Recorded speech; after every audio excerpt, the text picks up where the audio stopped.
De curând am primit două produse de la Maybelline, Grippy Serum și Grippy Spray. Serul este un primer pe care îl folosim sub machiaj.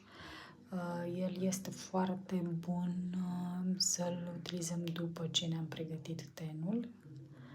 Îl punem exact ca un primer sub machiaj. El face o priză foarte bună la machiaj, lasă pielea foarte fină, nu încarcă tenul și pentru mine a fost extraordinar pentru că am o piele foarte sensibilă, am un ten foarte uscat, ochi foarte sensibili, dar acest primer chiar a fost minunat. Nu mi-a uscat pielea, nu mi-a încărcat tenul, iar sub machiaj s-a simțit minunat.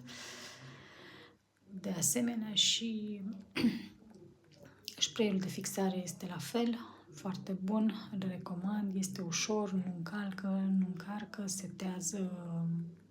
setează foarte bine machiajul.